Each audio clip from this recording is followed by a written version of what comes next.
is poppin'? What is crack-a-lackin'? What's really good? Thank you for listening to The Rope Break, your source for news, opinions, and anything else that revolves around the world of professional wrestling. It is I, a certified asshole, Joe Maga. Listen, we did an entire podcast already. There's a button to record things, as you could imagine. That button was not pressed by one certain Sexy Samoan maniac. I lost my shit. I'd like to tear a page out of the book of Paul Heyman and say, emphasize the positives, hide the negatives. They don't know that shit. You people don't know that. So you people, don't worry about it. We're going to give you a good new podcast right now about things like girls fighting. Yes, it is the night before Halloween. It is the night of Hell in a Cell. I've got a man who got such dry cotton mouth that he looks like Fire Marshal Bill from In Living Color. His teeth, he can't even get his lips past his teeth. Let me tell you something. Brent the Hitman, what's going on, man? How you doing? What's up, everybody? How you doing? Round 2 for the day. And I am with my boy. He is the sole purpose of Chris Jericho's theme music. Chris had him in mind, paying homage to him when he said, "Break the walls down!" The Blaster, Shockmaster Grizz. Say what up to him, Grizz. It's like the Rubik's Cube. The longer you play with it, the harder it gets. Channeling some of the quintessential Stub Muffin Joel Gertner. Very nice. Very nice. So it is Hell in a Cell night, and this has kind of been a monumental pay-per-view, I guess, of the lesser value. You wouldn't consider it in the top 4, but you would certainly consider it a staple for the WWE at this point. It's been around for a long time. The demonic structure, they do a good job of selling that structure. I'm just not so sure that they do a good job lately of giving everybody a reason for booking these matches, right? So it seems kind of forced every now and then, especially now this year that we've got 3. And this is a little inside baseball, breaking the fourth wall down, but hey, what do you expect? The Shockmaster's in the building. We did an entire podcast with many rants about the fact that we probably didn't think that the women were closing the match, the pay-per-view tonight as the main event. But, Hitman, why don't you just why don't you give us a little insight into what Vince McMahon just posted? News team reporting. Pretty much, it was just reported about 20 minutes ago that Vince McMahon, which we all know, he was a little skeptical on having the women main event the pay-per-view, but a lot of people were pushing for it. You want to play games, Tori? Like that Vince McMahon. Like, let me make out with Candice Michelle. Vince McMahon, that guy. The ass-kissing fucking... Take off your skirt, Trish. Yeah. Vince has changed his mind, and the women, for the first time, will be main eventing a pay-per-view, and there will be the first Hell in a Cell match, which will be, as a main event, I'm guessing incredibly dangerous, and we'll be seeing a lot of crazy moves.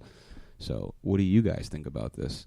I think for the first time sorry go about ahead. that. No, I that's just think for the first time since Owen Hart, we're going to see somebody die in the ring. Maybe. I hope those girls don't kill themselves, but I think they're gonna, unfortunately. We'll get to that, though, because I just had a revelation.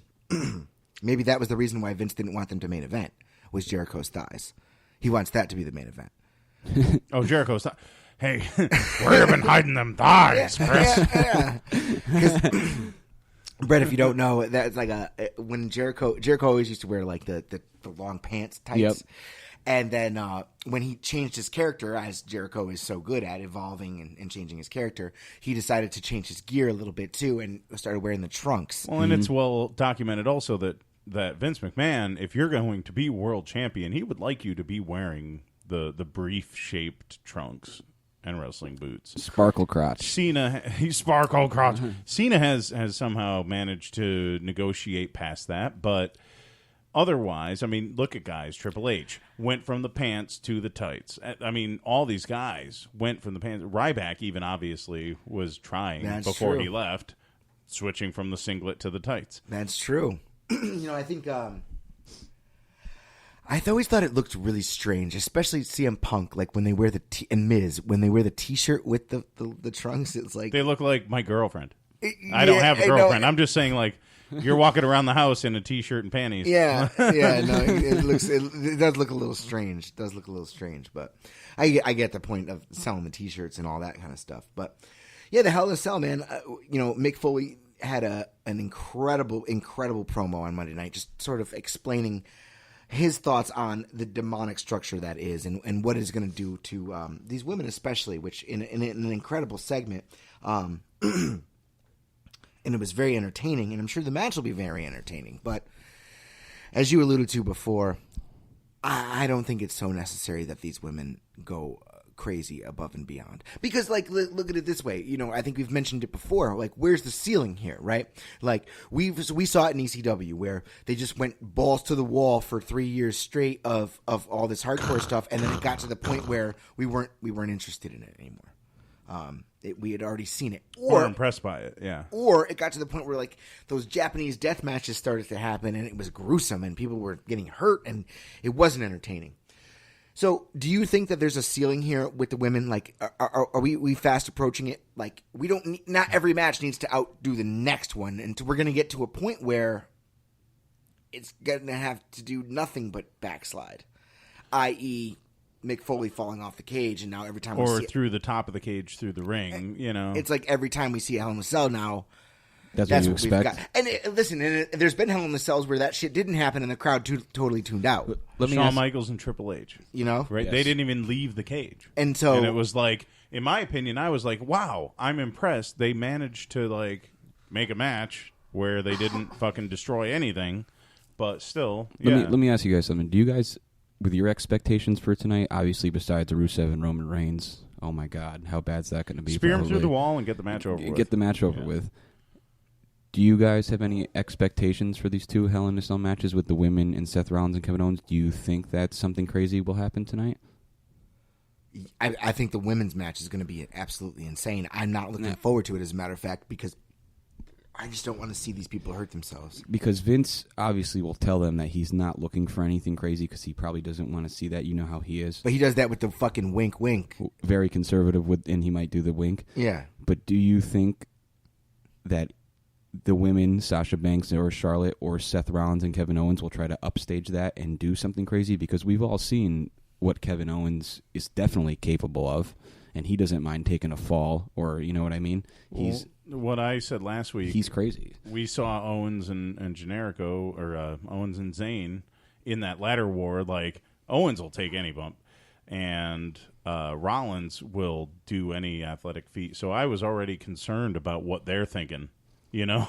When through the roof, to the ring, through the ring, or off of the top through a table has been done, what else are these guys going to do? And it's terrifying because they want to cement their legacy. They want to prove that they belong on top. They have a chip on their shoulder from the Indies, and now they're finally here, and it's like, whoa. Well, But I with the women, like, before we finish that, I'm sorry. No. The height of what I want to see is, like, Charlotte do a moonsault from, like, halfway up the cage. Okay, cool. Badass. Super badass. What the fuck else? Please don't get too crazy. I don't know. We're three guys, and we're good guys. All three of us are good people. So it's not a sexist thing. It's like a... Girls, like, I know you have a point to prove, but don't, like, prove it at the expense of your fucking health or life. Dude, I agree, and it has nothing to do with the women. I don't want to see a package pile driver on the fucking apron. Ever. Right. You know what I mean? Like, things like that. Like, I just don't need to see it. And Owens and Rollins are perfectly capable of, like fucking. I think I said last week, I could imagine a package pile driver on the ceiling of the goddamn thing Jesus that goes Christ. through the top into the ring. That's just, and it's just completely unnecessary. I mean, we actually went into depth of the package pile driver last week, and I just don't think. I think that's it's or a pop-up powerbomb. Any of that. Anything. Any of that. I don't know. I don't know where we go here. He's probably gonna. I'll go on the record. I will bet beer next week that Owens power bombs Rollins on the top of the cage, whether he goes through the top or not. I bet he does. I wouldn't be surprised to see that happen. And whether it's rigged or not, there's a very real possibility of a grown-ass wrestler being power bombed onto one of those frames, and it breaks, whether it's jimmied or not. Exactly. And tonight is in Boston, Massachusetts, which is Sasha Banks' hometown.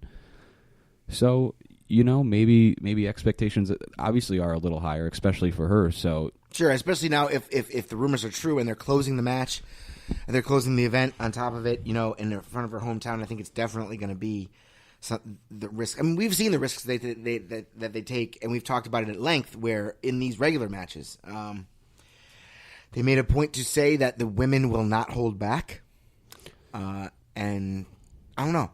How do you? Is it weird? Are we dancing this sexist line, or are we?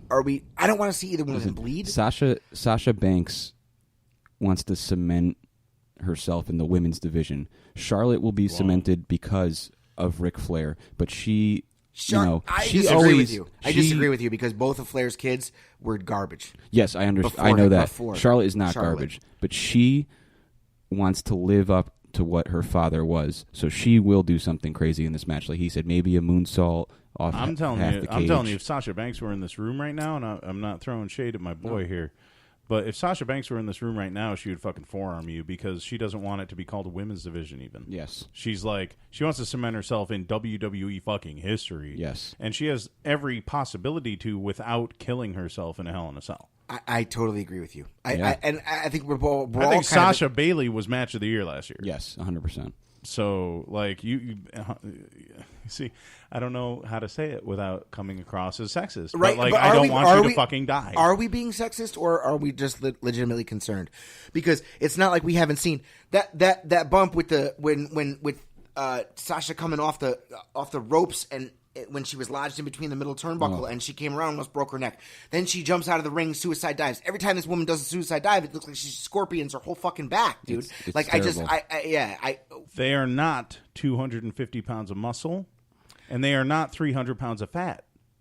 And that's a good point. Mick Foley was 300 pounds of fat when he jumped off the top of that shit. Yep. Like, that's a good point. That's it's not whether you're a man or a woman. If you weigh 140 pounds, like, how much can your body withhold? Well, I don't know. It's going to be entertaining. We're going to be in for an incredible match. It was a good point. We know that was actually that's a pretty good point. That's fucking journalism, people. And so that is the debate now as to how far they go here. All week we heard talks of whether or not they were going to close the main event in Sasha's hometown. We know what kind of reaction that would have ended up with. We talked about, a similar instance to when Batista won the Rumble and things like that. Reigns winning the Rumble over Daniel Bryan, all that kind of stuff. We know what kind of thing the crowd is. And if that's the case, then if it does happen that they go and not put that women's match on last and put even Owens and Rollins after the fact, then I think that's on the WWE. I don't think anyone they have no gripes. As we've seen them, they take to the internet and they complain about the crowd hijacking this show and all that stuff. But they're going into this knowing that. Because we saw on Monday night, we saw Boston is a vocal crowd. Super smart, super vocal crowd. While we're on the subject, do you guys mind if I tell the Batista story? Yeah, go ahead. Oh shit! Well, for the Royal Rumble in 2014, I believe, when he won, my ex-girlfriend got me tickets as a surprise. So we went there, and she was super excited. She, she likes John Cena. She knows Seth Rollins, but she's not really, like, crazy into it. So, she just did it for me, so, which was really amazing because it was probably one of the best gifts I ever got. So, because I've never been to a Royal Rumble my entire life. So I was like, wow. I was like, I'm going to the Royal Rumble 8 hours away, Pittsburgh, Pennsylvania. We got a hotel. We drove up in a fucking blizzard. It was out of control. So, Batista wins the Rumble, and everybody's fucking losing their mind. People are throwing shit. Everything's going. People are booing the shit out of him. And, I'm sitting there with this terrible fucking look on my face, and she's like, did I do something wrong? Or, what did I do? Did I get the wrong seats? Or, what went wrong here, And I had to try to explain to her what was going on with the whole Batista thing, and it was like the rest of the night was kind of like, I think she felt like she did something wrong, so I tried to break it down for her when we got back to the hotel and what really happened with Batista. Wrestling's not supposed to have that reaction. Exactly. You know what I'm saying? Like, they're supposed to leave the crowd that paid all that money to be there happy. that shouldn't even have been a conversation to your casual fan girlfriend at the time. Yeah, exactly. But that was the year, like we said before, Daniel Bryan was supposed to win, and he got knocked out, 16th or something like that. So he wasn't even in anyway towards the end. So WWE dropped the ball on that. Even if they wanted Batista to win, they couldn't have him fighting Daniel Bryan at the end, or they couldn't do something like that, to make it at least push it more towards the end. The point's been made a million times. At that particular match, Rey Mysterio got booed for the very first time in his entire 25-year-long career. Doesn't get any more babyface than Rey Mysterio. Yes. And so for him to just get booed for being number 30, there should have been no one else but Daniel Bryan. It's what is your, if you're the WWE, what is your angle for, what are you getting out of the fact that we are not going to give the fans exactly what they want? We're going to say, I know what the fans want better than they do. It comes across as spiteful and demeaning and insulting of your intelligence. And doesn't do good business. Do you think Triple H pushed for this because of his close friendship with Batista, or what do you think was the deal with that? Or why they thought I don't think it's Triple H. They thought they needed a superhero mold, a giant, muscly guy, because they didn't have one at the time. Besides Ryback, and they obviously never wanted to push him. But, I've actually had this argument with Mike Wozniak, who has kids and he can't go to Raw to see his hero Goldberg because he has to take them trick-or-treating. I don't mean to laugh, Mikey. I'm sorry. But when CM Punk dropped the pipe bomb, then Daniel Bryan earned the fans' adoration. Purely earned it. He wasn't given shit, and he earned it. When these guys who are smaller than superheroes, put themselves in the main event, right? The WWE still wants their larger-than-life superhumans, right? So Batista, even though he wasn't in quite the shape he was in the first time around, when he comes back, it's like, oh, good. We have another superhero. That's great, because we don't have enough of those guys. Even Orton, he's in great shape. He's probably one of People Magazine's 50 most beautiful people. If he hasn't been, then that's fucking retarded. Because, shit, I'd kiss the guy in the mouth. No, not really. But, you know what I mean? Yeah, he's not sure. the superhero build. Right. So Batista comes back and it's superhero build. Sorry, we had these little guys for a while who were really good in the ring and pretty good on the mic, but now you have a superhero again. And that's okay, but just book him accordingly. I agree. And don't take away from somebody else who's over but just to book that superhero guy. Right. We need the superhero guy. And Batista loves the business. He'll lay down for anybody. Totally agree with you. Totally agree with you. And so that's on them. Okay. Everyone at the time, remember they were saying Batista didn't want a job for this one and that one, but that might be true. He wanted to job for them ultimately, according to his interviews. But ultimately, he wanted it to lead the right way, go down the right path. Yeah. And make me strong so that when they beat me, it matters. And you can't take that away from the guy. And in all honesty, he's right. Many people don't like Batista. I didn't. You hear and you hear it from the fans. You also hear it from a lot of the boys when they talk. They don't like Batista too much. Well, when we started this podcast, I hated him. Even when that shit was going down, I hated him. But that I haven't actively sought research, but I've read articles and I've read interviews and I've heard the man speak, and he fucking loves the business, more so than a lot of the guys who say they do. So completely agree there. Completely agree. You guys want to get off topic and jump into the cruiserweight division really quick, or? Yeah. You know what? I think we should just start with the card. You want to hit the card? Yeah, I think we hit the card, and then we can, as we get to those matches, we can have those conversations about it. Of course. Well, before we start, by the way, I just gotta say, that was the best podcast we've had as the three of us. That was not recorded by my fucking dumbass. So I'm sorry, folks. You've missed out on the best podcast, but we heard it in our headphones. This one doesn't have to be bad. I'm not saying it's bad. Accentuate the positives, hide the negatives. They don't even fucking know. But this one's pretty good. It's okay. I just want them to know that it was incredible. Yeah. But also, we didn't know that Charlotte and Sasha Banks were headlining the pay-per-view. So I don't want you people to know anything. We people. Yeah, fucking marks. Goddamn fucking internet smarks. Shit. I've taken choke slams. So before we get into the card, since we've been combining like the SmackDown and the Raw pay-per-views, this one will close it out for us with the Hell in a Cell. Just so we know, going in, the records right now are Joe 4 wins, 3 losses, me 5 wins and 2 losses, and Bear 6 wins and 1 loss. It's a work. It is a work. It's fake, bro. It is fake because you proud of yourself? We do pick based on like not always agreeing because that's boring, right? I just pick to not agree when I'm right. It's good radio. Right on. I'm like Batista. I just want to win a lot so that when I do lose, it matters. Okay. It matters. Good. That's good booking. Good booking. The kickoff match is a 6-man tag match. It is Cedric Alexander, Sin Cara, and Lince Dorado versus Drew Gulak. Let's make sure I'm saying this right. Ari Daivari, and Tony Nese. Is that how you say it? Yeah, I hate him, Anthony Nese. He's a douche. He carries himself like an asshole. I've heard bad things about him. The thing, I don't really like the way he works. He tries to work like a big man, but he's like 5'6". Yeah, he's really smaller. And he's jacked. He got a great physique. Yeah, really good physique. The way he works is very strange. And we've talked about, the cruiserweight division and we talked about it, but nobody heard it.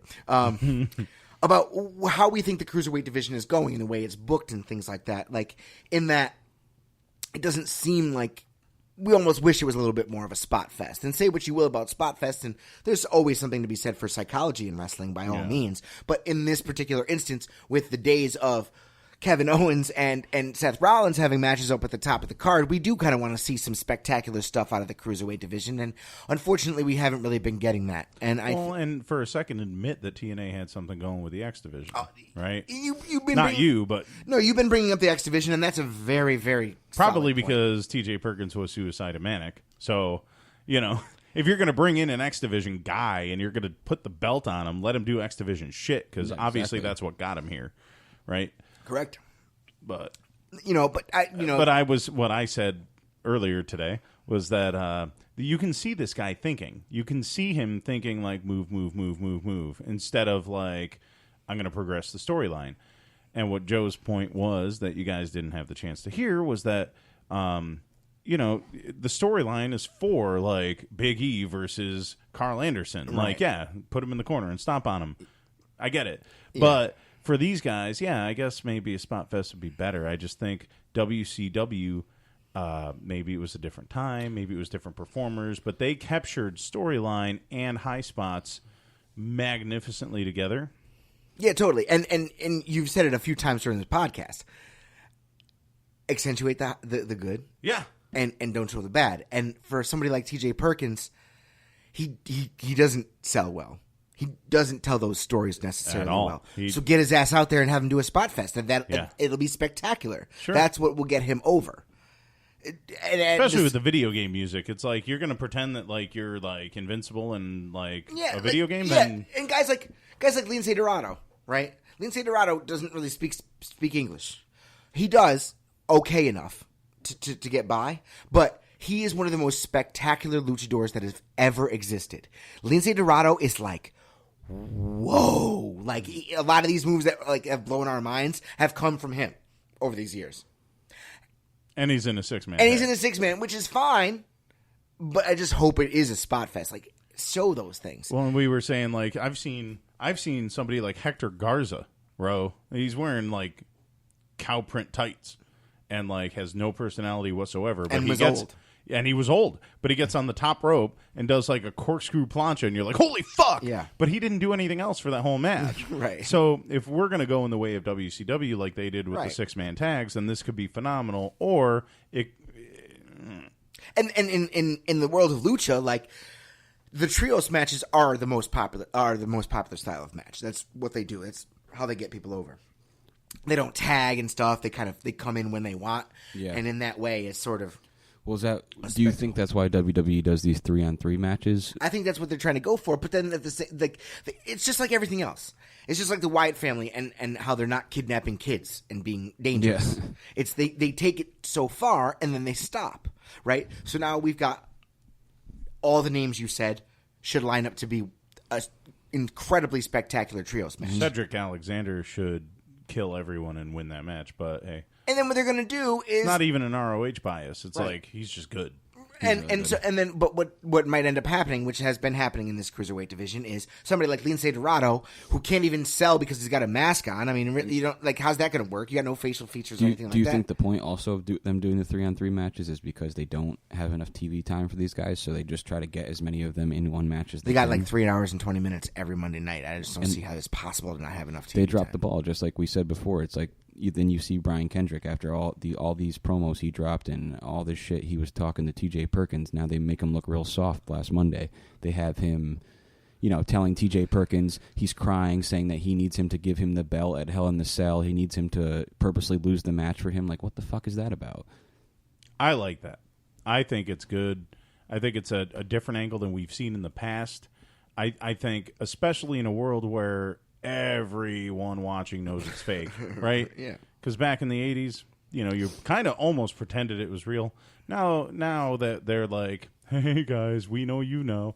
Him coming out and begging for him to throw the match, I think that's like almost visionary. Like I'm borderline saying that that's the most innovative thing I've seen all year. But And that would be fine, but it's not already the character that they've painted. Brian Kendrick is the only character that they've given any build to in this Yes. cruiserweight division, and now they're kind of flip-flopping him back and forth, and you don't know what he is. well, but I like that. Maybe he's just maybe he's Brian Pillman, man. Maybe he's just crazy. Okay.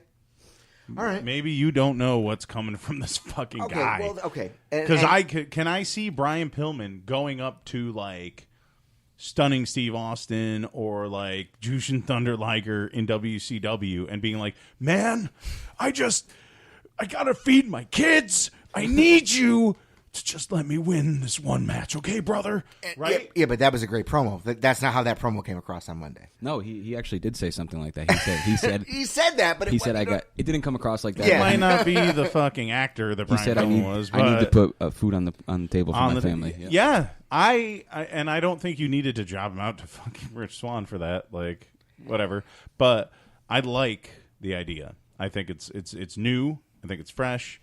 And even if the cruiserweight division isn't new or fresh and it's just doing tired old WWE things, I think that angle is good. That's a good point, bro. And hopefully, maybe they'll turn a new leaf with this cruiserweight division. And Just put the belt on fucking Kendrick immediately. yeah, You said it last week. I put the belt on him immediately. What should have happened, like we said, should have been Neville gets the title right off the bat because he's already established, and then the division is built around him initially. I know we were talking about the weight classes before, but if they're just not going to put him on TV every fucking week, or they're going to job him out to Bo Dallas, like let him run the cruiserweight division. Absolutely, 100%. And he can be that guy with the spot vest and the twisting and the flipping and stuff like that, and it's amazing. Catherine's out there. You job him to Bo Dallas in an angle that looks like you're putting Bo Dallas against Curtis Axel. So, like, you're double buried under people that you've already jobbed out. Like, what does that mean they say about Neville when they do that? There are legitimate, actual jobbers more over than those three names. Yeah. Oh, hey, there's one who's got a top 5 selling T-shirt on fucking WWE.com. You see, that's a good angle, and it's funny. And that's a rare occurrence. I don't know how many legs it has, but The guy's look and everything is different, but... Did you hear the fucking coach? I call him Coach. What's his name? Otunga. Oh. Otunga said he was like, no chin music. When he super he kicked him. doesn't have a chin. Yeah, that was awesome. I popped for that one for sure. That's funny. Yeah, I did pop for that one for sure.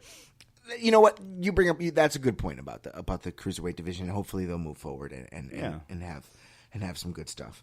All right. So We were doing predictions though. I am going to take. I think they're going to get behind Cedric for this one. I think they're going to get behind Cedric as much as they can, and they totally should.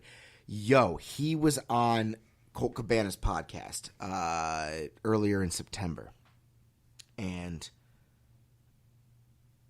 very interesting man. I enjoyed it. Okay. Yeah, he's got a lot of personality to him. Okay. Good story too. I liked it. Does he come off as like a jerk? Does he come off as like? No, he came off as he came off as a very down to earth human being. I don't mind promoting Colt Cabana's podcast on this podcast either. Like that's great because it's good. I listen.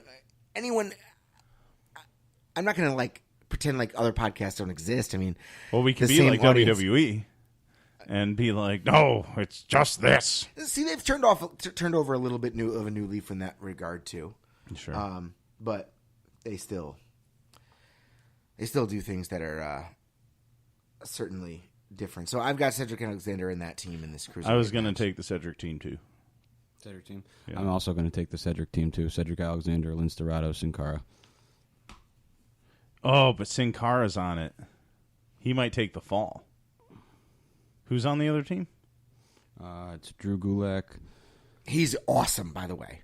Drew Gulak is He's good. Shit. He's Tony, legit. And who He's else? this Tony Nese and how did you say the other guy's name? Ari Davari. Ari Davari. Davari's brother. Oh no. Okay. That over that because Sin Cara's jobberness is outdone by Daivari's jobberness. Old Daivari, not new Daivari. Okay. New Davari is actually really good. I believe you, but the association, because you get association problems in WWE too. Like You do indeed. yeah. So all right, I'll go with the Cedric team anyway. You do indeed. Just keep it even. Yeah. Although my 6-1-ness kind of makes me want to like branch out and like go with the other team a little bit. You're 6-1. They don't even know what they're doing with this cruiserweight division. So maybe they just like, I don't fucking know that guy because he's got a shiny mask. But I'll stay. I'll stay. The next match is Bailey versus Dana Brooke.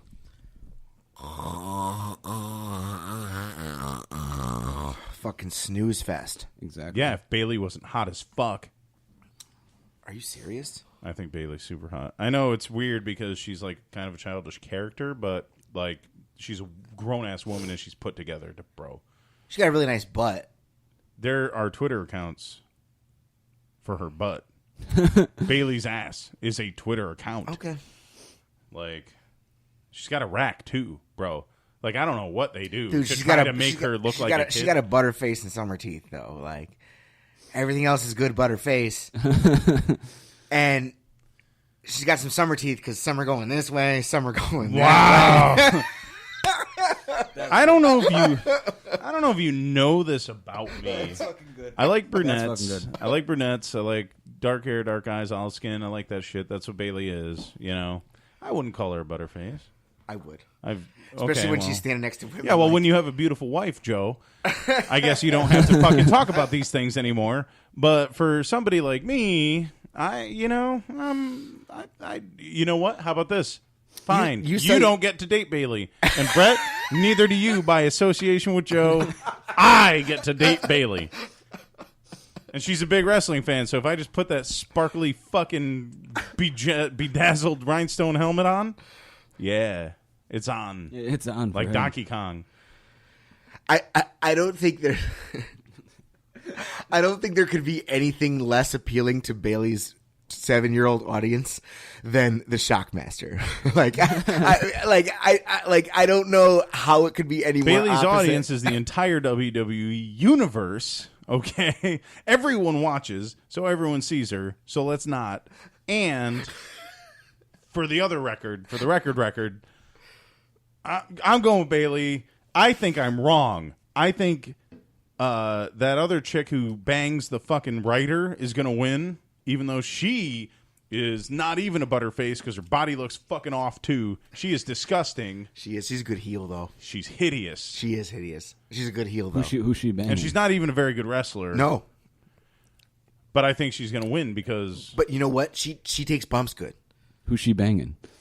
The Beer Wolf. Everyone's banging the Beer Wolf. No, I thought she was banging... what's the fucking asshole's name? He writes for both brands, and like you hear things once in a while that it's like, well, this guy doesn't like them, so they're buried. Geewards? No. Lagana? No, not Lagana. Lagana's in WWE. Oh, that's... now? No, he's not. He's not. All right. I don't know. It's like a short last name, Kevin. The producer, Kevin Dunn. Yeah, Kevin Okay. Dunn's supposed to be. Well, hey, I don't know. I don't work there. I just read the dirt sheets. But I guess Kevin Dunn bangs her and fucking likes her and wants to push her, and that's why she came up from NXT with zero fanfare, zero. Yeah, I know. I think she's a good heel, though. How did you bring her up when you brought up fucking, I don't know. Whatever. No, I agree. I agree with you. Sucks. We haven't seen Nia Jax lately either.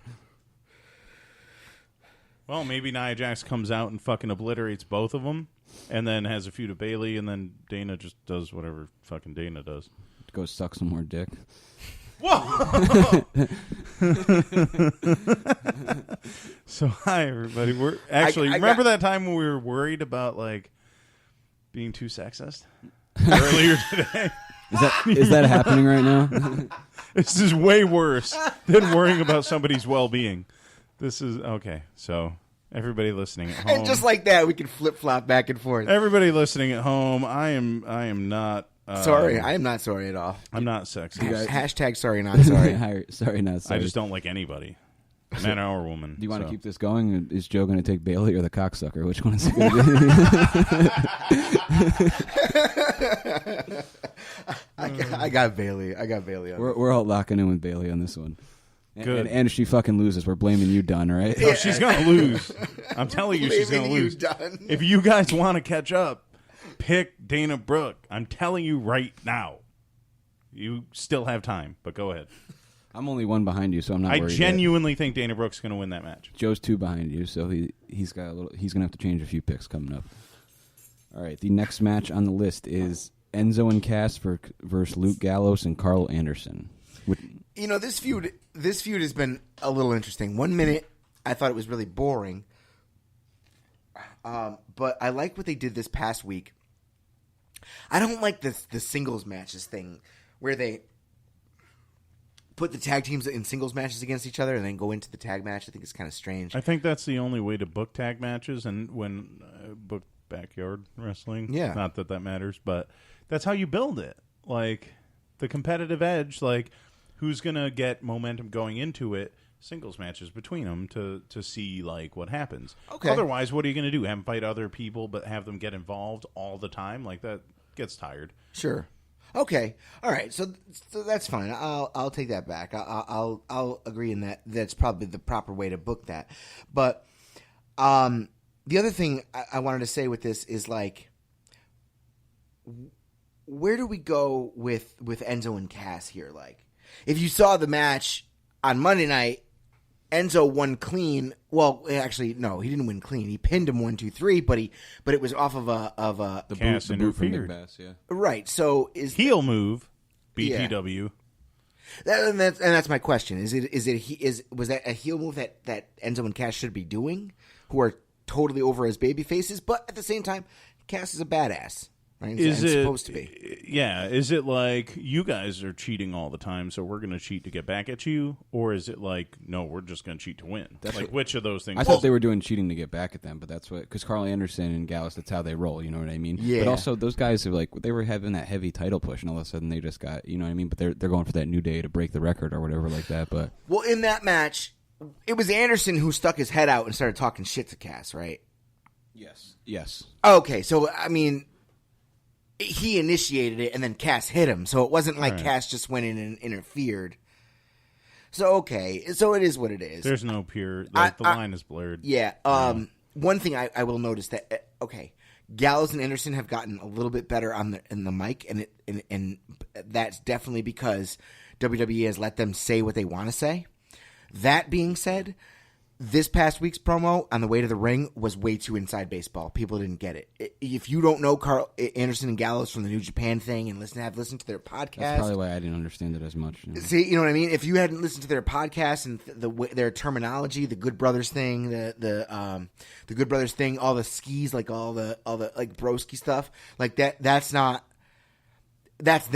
That's them being them, yeah. And that's okay if it's already been established, like you see in the New Day. But it won't be established unless they start doing it. Yeah, but it's also not very entertaining. Okay. Well, like the Bullet Club as a whole, even the shit in Japan and Ring of Honor, like everything about the Bullet Club is like, it's not exactly overwhelmingly charismatic like the NWO was. No, well, that's really all it is. It's like we're a bunch of wrestlers who are on the same side and will cheat to win. That's it's what an they're NWO saying. tribute. Yeah, tribute. Yeah, right. That's really what it is. Without the overwhelmingly huge personalities that the NWO was employing. They really only had about 4 or 5 legit personalities. Everybody else was the Scott Nortons of the world. Hey, okay, never mind. I love Scott Norton. He was a fucking genuine badass. Like, I loved him in the ring. He'll fuck you up. But, hey, you know. Was it the singlet? No, it was the fact that he was stiff as a goddamn board. Like, he'll kill you. He had one of those singlets where, like, you never knew which side the nipple was supposed to be on. Okay, all right. You know what I mean? Like him, like Jim the Anvil Neidhart, and now like modern days, you're like you got your Braun Strowman. Like, dude, just tuck that nipple in for me. Just tuck that shit in. We ain't trying to see your nipples, man. I take. This is a tough one, to be honest. I take the club because they do not give Enzo and Cass anything at all, ever. It's kind of like Ziggler. It's like you have to take whoever's fighting against Ziggler because they bury him. Not right now, but you know, to that point. I'm gonna take the good brothers because Enzo and Cass just aren't getting the push they should get. If it were up to me, I would start pushing them now, and then have them really good by the time WrestleMania comes, So they can take the belts. so that the New Day, nobody has to be a heel. It's true. It's the difference between everyone doing heel shit because they're not capable of pulling it off without doing heel shit, and everyone being really good. And once in a while, a good guy has to fight a good guy because if you're that talented, you end up facing each other like WrestleMania 6. Like a real fight would be. Well, sure. Or WrestleMania sport. 6. Yeah. If you're going to keep it in the world of choreographed, predetermined outcomes and all that. Warrior Hogan was face versus face.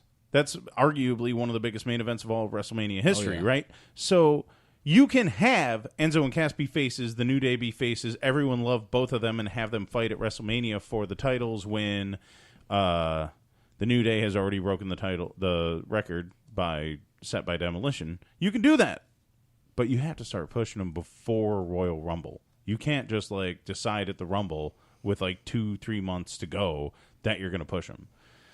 Yeah, you're right. But I don't have the good faith that they're going to do that, so I think fucking Anderson and Gallows go over. All right, I go Enzo and Cass go over here in a feud that carries on. As a matter of fact, I think this team might be part of the Survivor Series stuff.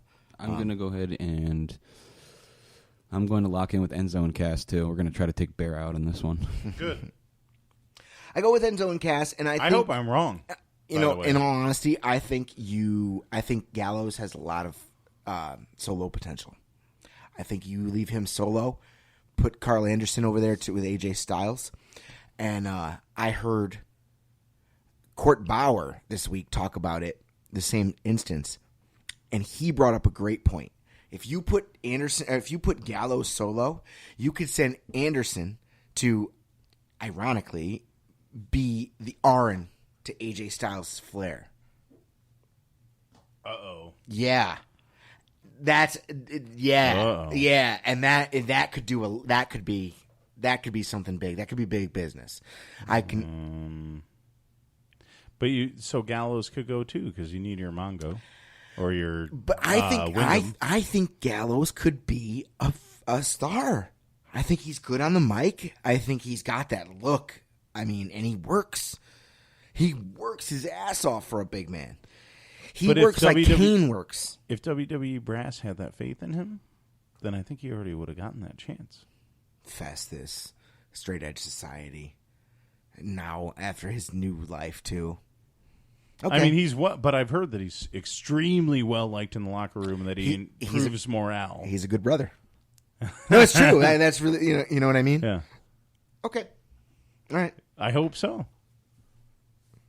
I think I mean either that or you let them simmer until Finn Balor comes back and then do something with the club then. See, and I thought the whole time that when they split AJ off and put Finn on Raw, it was like, oh, okay, obviously. The club. He has fucking shirts that say Balor Club. Yeah, exactly. But hey. But I mean, and that could have been the plan because his injury was But unforeseen. does he stop doing the demon thing then? Because the demon thing is very solo. What are you going to have, like, Gallows and Anderson come down and make up too? They used to in New Japan. Oh, did they? Yeah. Oh, Yeah, okay. they wore makeup in the ring in New Japan. Okay. But that's New Japan. They look at it as that anime superhero kind of thing. Like it'd be weird if they came down. But Balor brings that when he comes out. and Right, does the but that's demon thing. Balor. But the way they've established Anderson and Gallows as two big bald guys who will kick your fucking ass. But if they came out with Balor in makeup sometime, that crowd would go nuts. Yeah, that'd be cool. That'd be cool. There's a reason it works in Japan. Yeah. I got Enzo and Cass on that one. All right. The next 5 matches are all title matches, so this should be good. First one we'll do is the Cruiserweight title match. It's TJ Perkins versus Brian Kendrick. I'm gonna go. I'll pick first this time. I'm gonna go Brian. I can't even believe I'm saying that about a Kendrick about a fucking Spanky match. Like in the WWE. I want to argue with you, but no. I'm going Brian Kendrick. I see him taking the belt tonight because they're not doing anything with TJ Perkins when he has the belt. There's nothing going for him. I'm going. Brian Kendrick will make this belt at least relevant. You know what I mean? Even though it looks like shit. They don't let TJ Perkins have a personality or his moveset. Like what are we doing here? What the fuck are we doing with TJ Perkins? I go Brian Kendrick too. Put the strap on him. I've been saying that. I think I said that for 3 pay-per-views in a row. What do you got, Bear? And this is where you go into defense mode. Like, if I go Kendrick, then I can't lose. Right. It's okay. But That's okay. We still have 4 more matches. Yeah. But I don't think they're going to take it off Perkins. I just don't see it happening. There wasn't enough build-up. What's the upside to keeping it on Perkins? What was the upside to giving it to him in the fucking first place? Good point. You know? They get stubborn sometimes, and they say, no, this is what we think is going to sell. He's got the video game music. Like, cool, it's super catchy. Happy for you. You locking in with him? No. I'm going to go with Kendrick because I want that to happen, but... Yeah, we need the belt on Brian Kendrick. Yeah. But at the same time, I'm going to put Kendrick not because of like the record shit, like because the record shit would be more interesting if we were all in a dead heat. I'm just saying I don't like the fact that I think they're going to keep it on Perkins. I think they are. I'm picking with my heart here. It's weird. I really don't know. And in all honesty, I don't care. I have zero investment into this cruiserweight. So you're going with Kendrick, even though you think Perkins? Yeah. Okay. Because I want him to win. Same thing I did with Bailey and Cedric, actually. Now I'm picking with my heart and all this shit right now. Now, the initial plan was for the cruiserweight division to be its own brand on the network exclusive, and that's where you go to watch that brand of wrestling. And in all honesty, I think that would have been a successful venture. And I think it would have been something that people seek out the network for because we've got the top wrestling talent in the world all on this one brand. You get an hour a week and it's nothing but wrestling, which is sort of what NXT is supposed to be, right? Sure. But now NXT is a little bit more of a developmental thing. NXT has been kind of weird to me lately, in all honesty. It's lost a lot of steam. I'm just going to bang the producer and then I'll be on Raw. All right. All right. Do we want to hit right into another match, or what do you want to do? I was saying something about the cruiserweight division and how it should have been its own brand. So, dude, if they just like left it on the network and kept it as their own brand, like it would have given us too much wrestling to watch because we already have NXT on Wednesdays. But like, say they committed to Thursdays and they had cruiserweight for an hour on Thursdays, it would have been fucking amazing. Dude, it would have been. I honestly think they could just dedicate a half hour of it on Raw. At least, I don't know if you make it like a little bit more NXT brand specific because NXT has lost a lot of steam recently since they bringing up. Are you recording? Yes, bringing up guys like a lot of the guys, Owens and your Sami Zayns and those guys who are on the main roster now and kicking ass at it. Even though there's Shinsuke and Joe and everybody on the NXT roster, it feels like it's sort of taken a back seat since the brand split has happened and all this other stuff.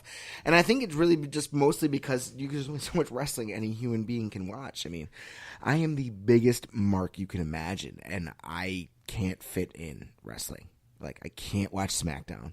I can't fit it. I can't watch NXT. I can't fit it. Like, it's insane. If I don't sleep well, right? And so I'll wake up at like 2 a.m. sometimes, and I'll throw on like some old fucking World Class shit or like some NWA shit just to kind of like watch that stuff because it's more entertaining to me than a lot of the current product is, even though I'm so forced to keep current on it. And the other thing is, after a Monday Night Raw, you could watch YouTube and every segment's on there, and you can have in your lunch hour could have caught up for free on the WWE YouTube channel because they put every segment on there, which is like, okay, but... Oh, is that why they fucking fight people who post it themselves just because they have their channel and they're like, nope, you have to come watch it here? Yes. Okay. And still can't find Prince on fucking social media or anywhere. That's true. He had some good lawyers or some shit, but... It's because he put out a lot of that music himself. Right. He's one of the very few artists who have who own the masters. Oh. So his estate owns the masters now, and so it's very difficult. Like the shit's not even out there. Like he never put his stuff on he never put his old albums on iTunes and things like that to begin with before he died. So now there's probably so much red tape that you can't even get like most songs that you can rip to download have been on iTunes, and then someone has downloaded it and ripped it in a way that they can put it on the internet for everybody else. But most of Prince's stuff wasn't on the internet to begin with, so that's why it's so hard to come across, right, and things like that. All right, so yeah, cruiserweight division happens, and it sucks, to be honest with you. I wish I could argue with you.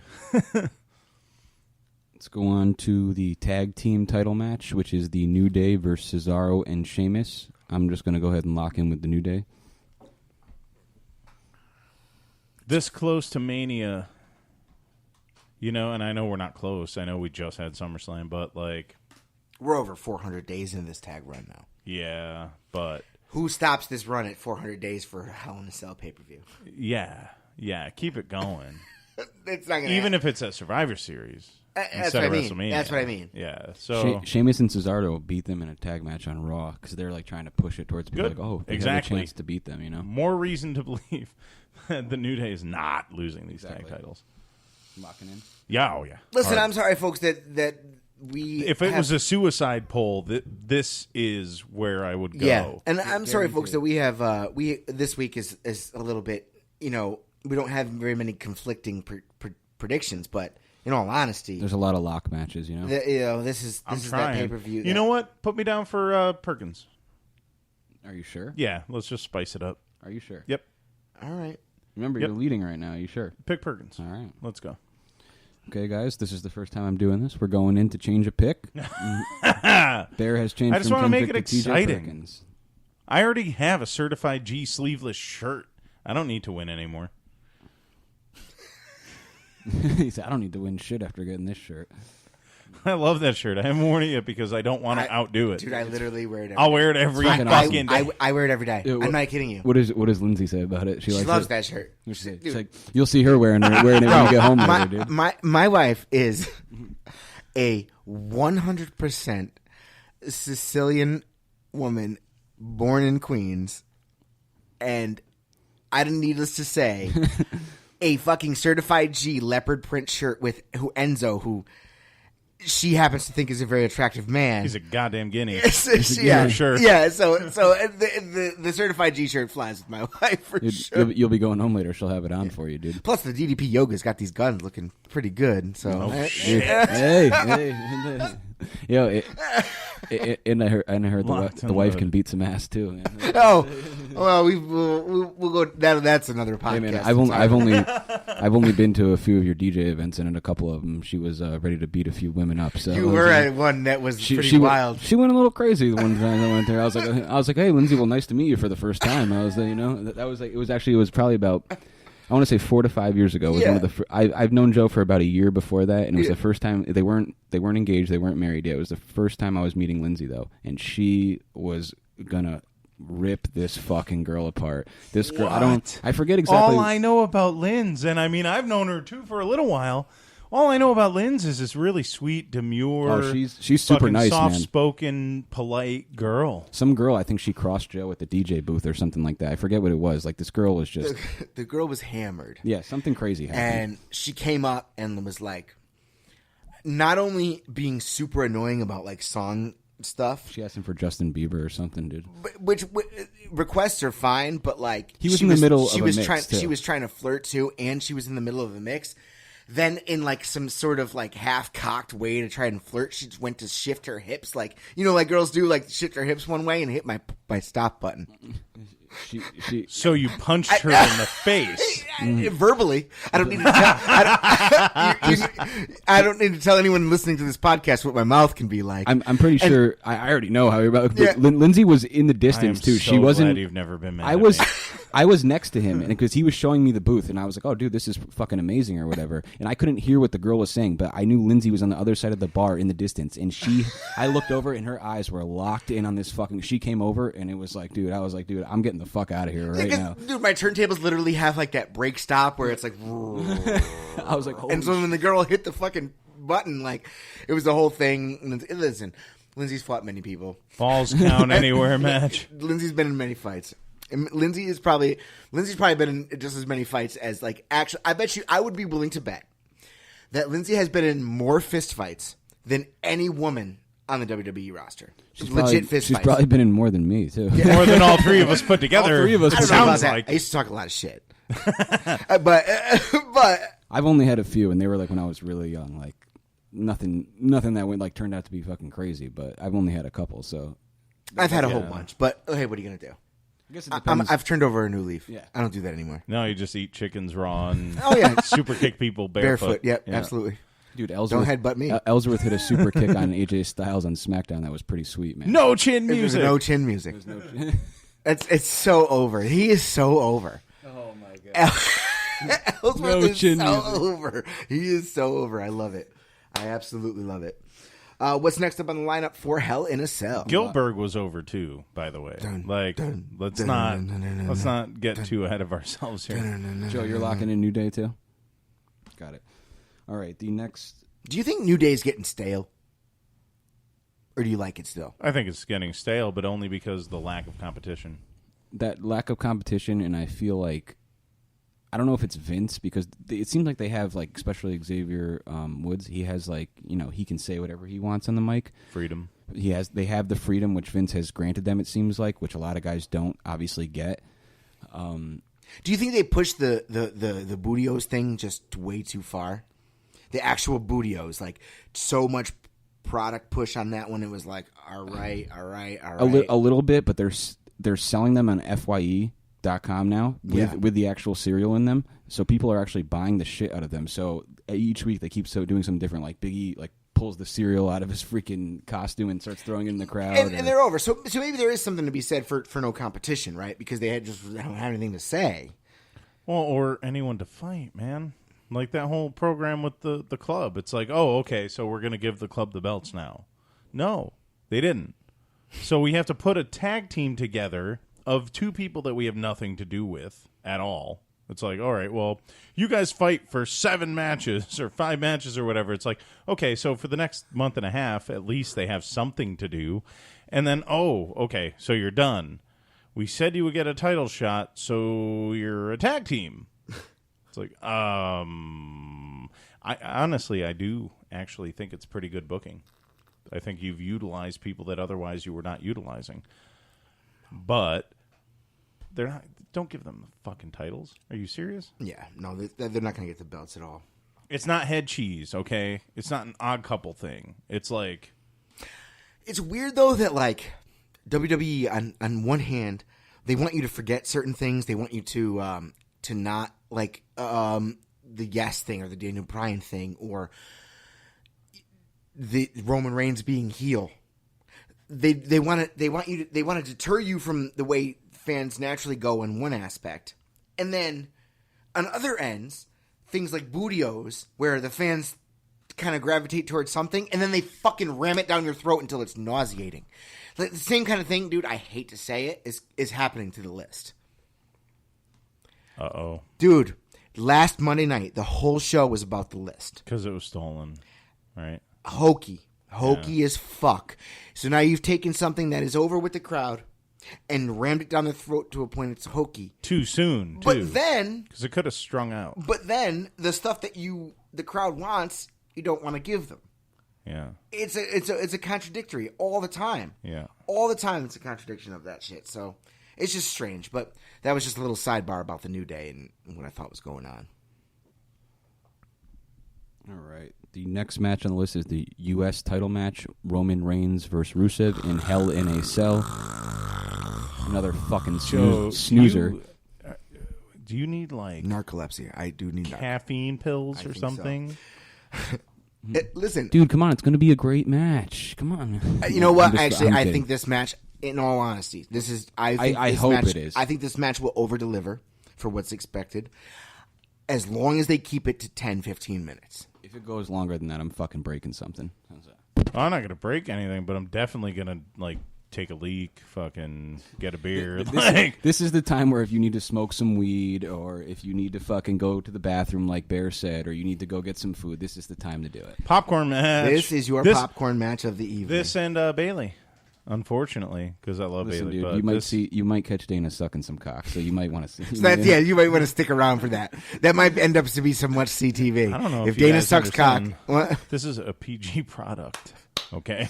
Dude, this isn't Raw, right? Not the rope break, but yeah. You're not going to see a woman filleting a man on WWE television anymore. You might have, but you're not going to now. So, damn it, you know. And back then it was Deborah McMichaels, and she was about as attractive as Dana Brooke. So there you go. pretty fucking damn similar. Ugly butterfaces everywhere. Anyway, I got to lose. She looked better after Austin beat her ass. Oh no! That's a domestic violence joke. How's that for your sexism? So did he admit to it or what? Did he? That's rough. Did he admit to that or no? Yeah.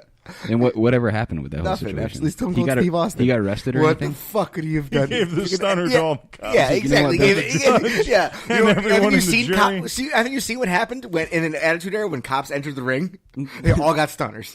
Was this real? This was real life though. Right he beat her ass? Yeah. And what? Did he get arrested or no? He did get in trouble. I think he got suspended for a little while. Are they still married too?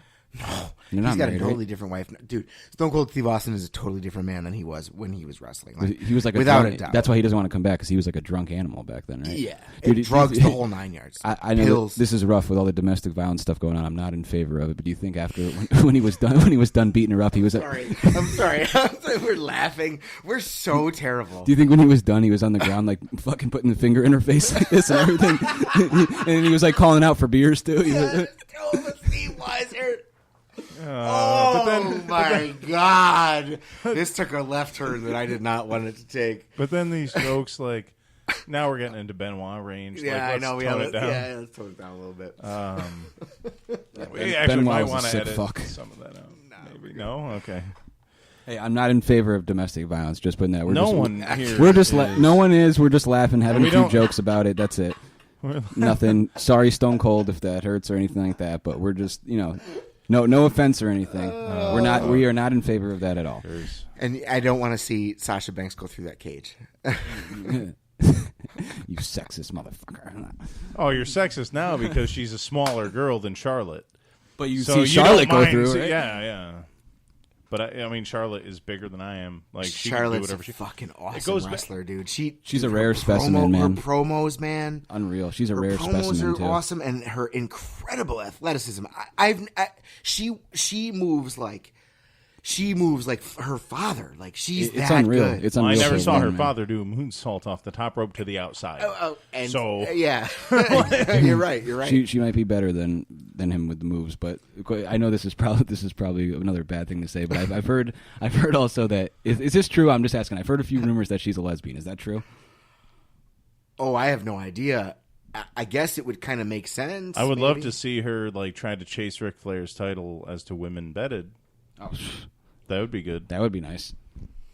But what I was going to say was those moonsaults to the outside, like there's one person there, and it's a tiny girl. Like, it's not Braun Strowman. Did you see not like six when she other did, luchadors. It's like exactly Sasha Banks. When she did it on moonsaulting. When she did it on Raw, she like missed Sasha Banks too. You remember that? It was like because Sasha Banks tried to move right into it, and she barely just touched Sasha Banks because she's so small. She's probably like, oh shit, you know what I mean? Yeah. Because she can really, Charlotte can really hurt herself doing that if she misses. So Sasha did the right thing and tried to just like move right into it, and it looked obvious or whatever. But that was the best she could do. But that moonsault was unreal. I'm just saying, it's better than some of the fucking guys you see do it sometimes. You know what I mean? There's people who you don't expect to do moonsaults who do them, right? So like Vader, like Kurt Angle, like Cody Rhodes, like let's think, Bammer. Yeah, Bam Bam fucking Bigelow. And Charlotte is not somebody I expect to see doing a moonsault.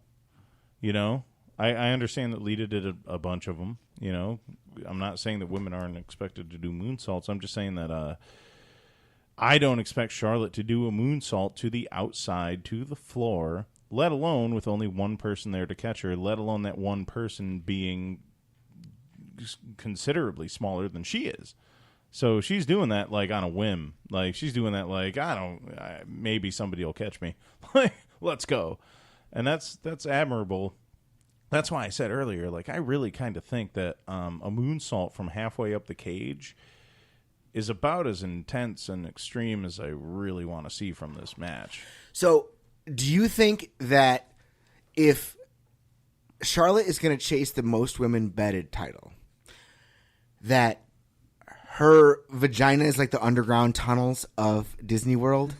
like if Flair's Space Mountain, then she must be those underground tunnels, right?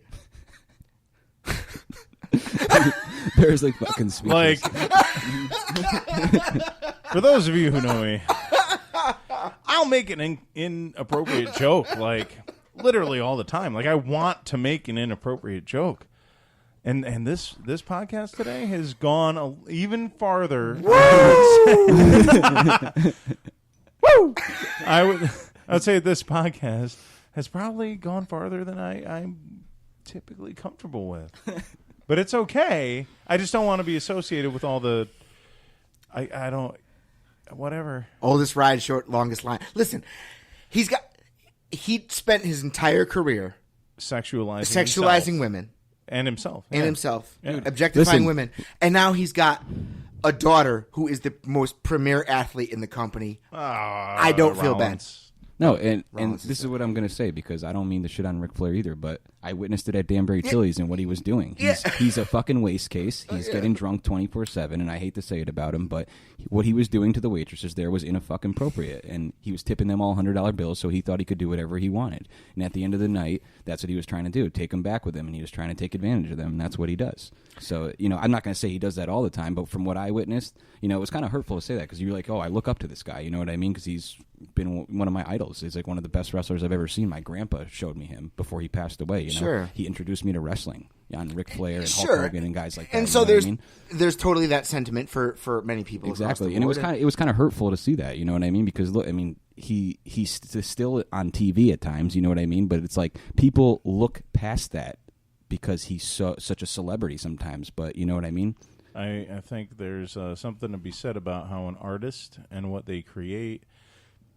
You can have a bond with the art without having a bond with the creator of the art, without having a bond with the artist. When I grew up and realized how much of an asshole Shawn Michaels was because I heard stories after the fact, I was like, wow. I looked up to that guy from like age like 10 to like age 20, and I look back and I'm like, wow, that guy was a dick, right? Yeah, and so there's definitely something to be said for all that. And I don't know. This podcast just got heavy. It did get heavy. But in all honesty, like, either we just make jokes or we talk about these guys. And, like, the fact of the matter is that they are people. And despite what their performances are in this ring or across the board, like, unless you do anything, the only person that we can actually judge in this situation are guys like Chris Benoit, where it's like, all right, man, like You fucked up. you fucked up real bad. But other than that, like, who's to judge? Like, whatever. Like, Flair objectified women, like, and, you know, for the most part, I'm sure all those women were willing, unfortunately. And I'm objectifying Charlotte by being an asshole and saying that, you know, she might be a lesbian and equating her vagina to a fucking tunnel underneath underneath Disney World. But it's just because of the Space Mountain thing. Like, you know what I'm saying? Exactly. Yeah. So there you go. Yeah. You know? So the precedent was set before we. right. All right. Let's try and breeze through some of the rest of this card here. All right, the U.S. title match, Roman Reigns versus Rusev, the first Hell in a Cell match. Who would like to go first? Rusev, without a doubt, winning. Get that belt back on him. Joe has locked down on Rusev. Because in the Hell in a Cell, you can listen. If you think about all the other shit, there's not going to be a title. There might not be a title change with the women. Although I think the women is up in the air completely. All right, we haven't gotten that far yet, and I might actually take back what I just said. Rollins doesn't win that belt at all. No, this okay. Where do we go from here? We're jumping all over the place. Well, no, we got. Are you gonna? Do you have your pick? I've got Rusev. I don't often defer to the last pick, but I do want to hear what both of you guys say about this is the difficult one. I think that this might be one of the toughest ones of the night because I really don't know because they could continue this feud too. I really don't know where they're going with this. This shit is not. Yeah, go. This shit is not ending. Yeah, it's tonight. It's like, although Roman Reigns definitely looks strange with the U.S. title, man, this is a tough pick for sure. I am going to have to go with.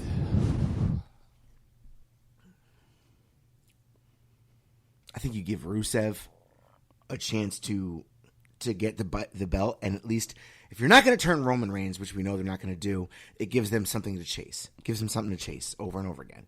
Because if he's got the belt, then it's like, what the fuck are you doing? I don't know what's going to happen tonight, but since you said Rusev, I'm going to go with Roman Reigns, and I'm going to say Roman's going to win tonight in the Hell in a Cell match, but Rusev is eventually going to take this title back at some point, but I'm going Roman Reigns tonight. Okay. Wow. Again, I don't see it happening at Survivor Series. I think these guys, because if you think about it, right, we got Survivor Series ahead, and so both those guys are going to be in the Survivor Series match.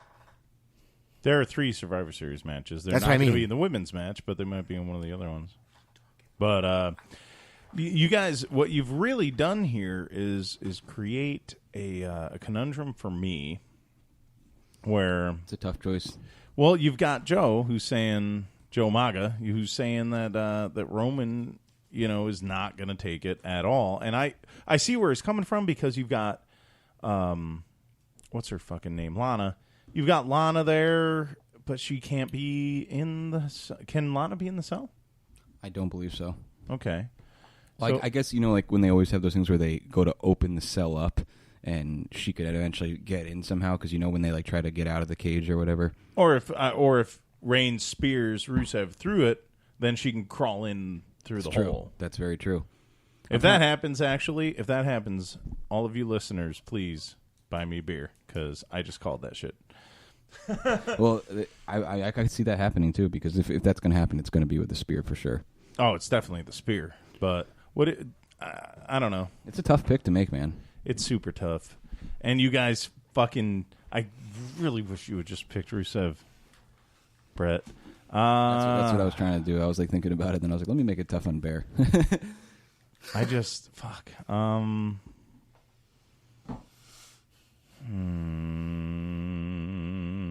Reigns. Roman Empire, baby. Reigns. Because he just won it. I got Rusev, but Bear's got Reigns. But I'll tell you this. It's going to be a match that nobody expected. It's going to be one of the better matches of tonight as long as they keep it short. Hard-hitting fucking bruiser match. Like, brawling ass match. Which, in all honesty, for the Hell in a Cell has potential to steal the show, even from somebody like with the likelihood of Reigns and Rollins and Owens. Because that match might be like if the women go over the top, right? With and then it's above too and much. beyond, Yeah. and then it's too much, and then Rusev and Reigns do like a brawler match that's good and entertaining, then we might get these guys just kind of out there in limbo, and then it might end up stinking because, in all honesty, I think that's all this match is gonna do is forward the Owens and Jericho feud, as opposed to, I think Rollins is gonna take a back seat for the next few months. I don't think it should be in the cell at all. You're right, but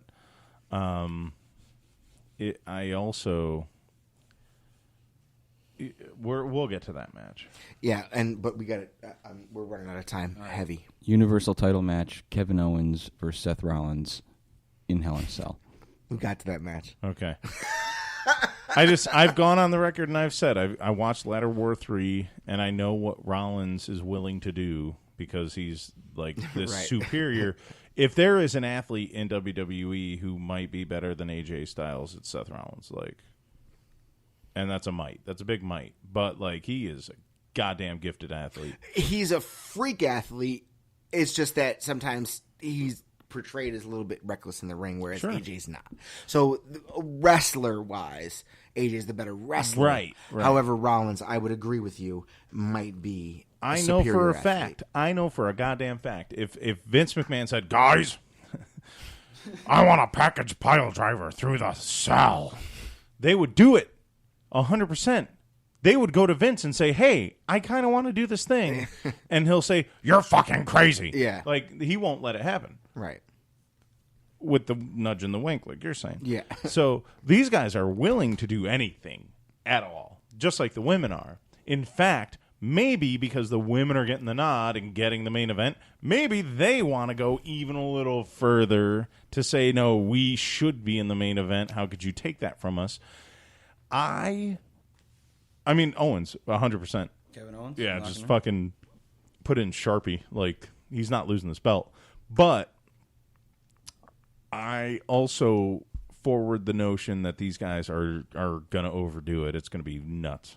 Okay. Or I hope I'm pleasant. I would be so happy to be pleasantly surprised that they just have a nice, simple match. Maybe somebody goes through a table from halfway up the cage like Shawn Michaels did. Something manageable. Instead of Rollins being well, I'm going to deliver a flying knee from the top of the cage through the table. Well, that's the thing, though. That's the thing, though, too, right? We've seen these guys, both of these guys, go over the top in all kinds of different matches. But we also know that they're totally capable of doing a straight story wrestling match. I hope they do. These two can not only do the death-defying stunts, but they could probably work on an entire match with headlocks. And get it over. I'm just scared. Right? I'm scared of Owens doing a swanton off the cage. That's what I'm scared of. Yeah. He'll fucking do it, too. He lands them right. He usually lands the swantons right, but, I mean, dude, if that 300-pound frame, you're talking about a lot of ribs broken if he lands it wrong on Rollins. All right, well, I'll go with Owens to retain here, just to better the feud of you have to. Jericho and Rollins. Rollins, unfortunately, as talented as he is, he's kind of the B player in this particular event. It's tough to say because either that or I thought if Seth Rollins won, maybe then Jericho, and because Jericho's going to get involved in this match somehow, obviously. Is he going to ruin it for Kevin Owens? Or because I was thinking if he does ruin it for Kevin Owens, then then Kevin Owens and Jericho will go at each other and be like, okay, well, only one of us is going for the title now, and then Jericho gets his shot. I don't know. I think it's but that's tough. Your Matt and Jeff Hardy initial breakup, accidentally on purpose. Is WWE willing to make this breakup happen with all the success that they've had? Yeah, absolutely. This is going to be a blow-off feud. In my opinion, you don't even because here's the thing. If you do this feud now, then you have to have that match basically at Survivor Series. To me, you don't have to do that. You can have it simmer at Survivor Series, simmer even further during the Rumble, and tell that story in the middle. You're talking about old school shit. 8 to 12 weeks of TV. But listen, have it simmer further at the Royal Rumble. I agree with you. And establish with the audience that, hey, some of these feuds might take a little longer. Now, and keep it working. I love that. You know me, man. I've always been a proponent. Hogan was on TV once every 6 months, and it was a pay-per-view. You know, I love that. Well, Like when Lesnar was the champ, I'm totally fine with the champ not being here. Like, that's fine. Mm-hmm. You know, you have an Intercontinental title. You have a U.S. title. Do you think, sorry. I don't No, mean to go. Do you think Seth Rollins is going to play that role of like almost like the Daniel Bryan, because he said he's going to, make the authority pay. He's going to make everyone pay. Like he's just going to continue to lose these matches, and eventually he's going to get over. And I think they're trying to push him as that, but I think the audience is smart enough, as a whole, to know that he's nobody really knew how the company felt about Daniel Bryan. People were actually invested in the fact that they thought he was that B+. Yeah. I think everyone knows that Rollins is still an A+. Is the guy, yeah. And I think that everyone kind of knows that, so I don't think everyone will dive that far into a storyline like that. You know what? Maybe Triple H gets involved. It's possible. That's it. It's I could see that happening too. Maybe it's like Jericho's going to get involved without a doubt. Yes, but you could put the breakup on hold and let it simmer for that long if Triple H gets involved and keeps the belt on Owens. Well, that way Jericho doesn't have to blow it for Owens. And then you can save that for Survivor Series. Look, Jericho messes up Kevin Owens, and Jericho gets knocked out somehow, and then it looks like Rollins is going to win. Then Triple H comes down and takes care of Rollins, and that's it. So Fozzy has a studio time for an album and a tour planned. So when is that? When is that? That's not until the spring. And Jericho was supposed to be finished up this fall. They pushed this. Oh my God! If Jericho fights Owens at WrestleMania, I will shit. They pushed the studio stuff off until the spring. The tour was supposed to be in the spring, and the album was supposed to be recorded now. They've already pushed back the album recording because of what's currently going on. The guys at the top. Since Jericho knows the business, I think he appreciates the reaction he's getting of what he's doing right now. So I think he was okay with pushing everything back, and I think he whatever's going on with his tour or whatever, he explained to the guys, like, hey, like, look, I'm doing my thing right now. Like, this could be like one of my last great runs. So please just let me enjoy this while I can. That's why they said he deserves one more title run, or hopefully maybe he win with a title at some point. But this is another tough match to pick, but I guess I'm going to lock in with you guys and go Kevin Owens, because like you said, I just don't, the cards are stacked against Rollins for tonight. So I'm going to go Kevin Owens too. Okay. It's funny too, because Owens wants Lesnar at WrestleMania, but not this year. I think Owens Jericho at WrestleMania would be fucking good. What pay-per-view are they pushing this Goldberg Lesnar thing for? They haven't even said yet. Survivor Series. It's for Survivor Series? I think they said so. Didn't they? Because Survivor Series, they're combining both shows, right? Yeah, it's a two brand pay-per-view. That's why it's 4 hours. Yeah, but I'm pretty sure they said it'll be at Survivor Series, didn't they? What will be? I'm sorry, I tuned out for a Goldberg and Lesnar. That's Survivor Series. Yeah. But they said so on TV? Yep. Yeah. All right. Yes, indeed. Well, I know this also, that I'm stalling. Let me see that. Oh shit. Oh, okay. So girls. I know. Let's alienate our entire female fan base. Sasha and Charlotte definitely have all the power in the world to take this entire pay-per-view by themselves. I almost, it's funny because Charlotte is my least favorite of this women's revolution that they're doing. Are you fucking kidding me? By far. I like Becky better. I like Sasha better. Oh my God. I like Paige better. I like no, that's it. Those three. Who's the other one in the four? Did you happen to notice how they changed Charlotte's name this week? Her name is now Charlotte Flair. Is That's it? all I really have to say about how. And dude, I'm the last one to just just because of the lineage. This woman is incredible. She's an incredible wrestler. She's the best woman wrestler ever, without a doubt. Whoa. She is, bro. She's a fantastic heel. She sells incredibly. Her athleticism is like no other woman can even accomplish the things she accomplishes. She makes everyone she's in the ring with better, including Sasha. It's true. Without a doubt. Buh. Woo! I would have heaped a lot of that praise onto Sasha. And she's great too. By all means, dude, she's phenomenal. But she doesn't have that heel power. She doesn't, and she's not capable of Well, I don't know. She hasn't tried. developing that. She was a heel for a while. She was a heel in NXT. No, Remember and Ratchet Chance? Yeah. Which I'm going to go on the record too, because we're on the air and I can say whatever I want. Yeah. I think Sasha Banks is fucking hot. Oh, beautiful. There's no one less ratchet than Sasha Banks. There's like Charlotte's the better wrestler. Sasha Banks could not be any less ratchet. Is it? It's the hair, dude. Is that what it does? It. What about her hair? Her hair's fake anyway, isn't it? No, I'm just saying. You like her face, or what do you think? Everything. Sasha? Everything. She's got it all. I think Sasha's beautiful. She's got it all. She's the real deal. I actually also think so. Sunny. But hold on, but let me pause before you go into Sunny. But do you think she sucks cock as good as Dana Brooke? Well, no, because if she did, then she would have been higher on the card. She wouldn't have to be such a good wrestler. If she's so cocky. Listen, first of all, Dana Brooke's getting fucking railroaded here today. Okay, so Go ahead. Sasha Sunny. Banks You were is pretty. saying So Sunny, there was a Sasha Banks Becky Lynch match right after the Women's Revolution happened. And by the way, I think Paige is as good a wrestler as any of these women. She is incredible. She just hasn't, you know. Do you know the story She has a terrible attitude. surrounding what happened to her recently? God. WWE said. let's dive into that a little bit next week. Okay. I just think that Sasha Banks, Because that's a good story. That's good.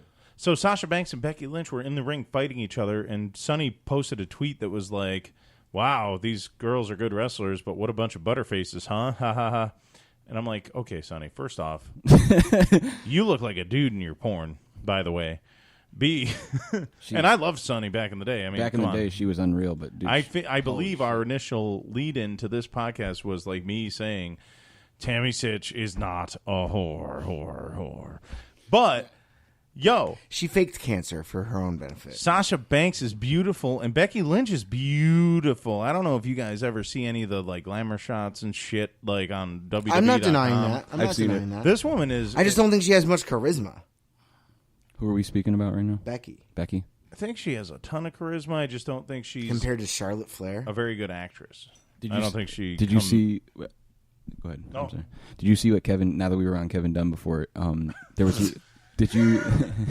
No, there was another situation surrounding Becky Lynch recently. About 2 days ago, there's a huge rumor going around that Becky Lynch, like when she was doing her promo, she didn't really talk that much on SmackDown, and people were wondering why, because sometimes she's hard to understand, I guess. But Kevin Dunn, I guess, hates her accent and hates the way that she's coming off. So he has been pushing for her to talk less, so that's why she can't talk as much. So she like had a little response on Twitter, I guess, that was like going at him too, because I think she's upset by the way it's being handled. Kevin Dunn is a bitch. Wait, is that the guy you know who writes for them? I don't know him. Imagine no. you were like, Okay. Kevin Dunn is a bitch. I was going to retract my statement just to be polite, but I don't know. I've seen enough WWE writing lately, and to know that his name is associated with it, it's like, dude, fuck you. I don't. Like, somebody needs to get in there and be like, this, I get that there are storylines, but this, the backbone of what WWE is supposed to be is an athletic competition with the end goal being championships. Everything else is ancillary. You know, if you're cooking and, you know, you put your meat and your cheese and your, like, whatever, starch, potatoes, fucking bread, whatever, you put all that shit in there, right? But then, like, the mayo and the ketchup and the fucking mustard and the fucking bacon, that's the shit that doesn't make the sandwich what it is, but that's the shit that makes the sandwich better, right? Storylines are ancillary. They contribute to the overall flavor of what you're enjoying, but the fucking base, the meat of what this is supposed to be athletic competition. But the outcomes might be predetermined, but it's athletic competition for championships. So if that's not the core of what you're doing, if your main event is Randy Orton versus Bray Wyatt, and it was a shitty program to begin with, like, no wonder people are like, wow, that sucked after a 5-star Miz Ziggler match. You mean you didn't buy into the fact that Randy Orton was going to eat people and rabbits? People and rabbits and fuck. All right, so I don't know. I'm just saying, if we're going to put the championships at a premium, and we're going to debut women main eventing pay-per-views at Hell in a Cell, and if anything, I think Vince is saying okay because he doesn't want to do it at WrestleMania, and the girls are like, we want to main event WrestleMania. It's like, no, chill for a second, because we have the Royal Rumble. Well, and the fact that we haven't even gotten past the WrestleMania Band-Aids yet. We still need The Rock to come to even sell tickets. Right. There's going to be women in the Royal Rumble this year. Sure. Guaranteed. Several. Probably 5. They're pushing for Ronda Rousey, too. I don't know what they got planned for her. They just keep talking about it.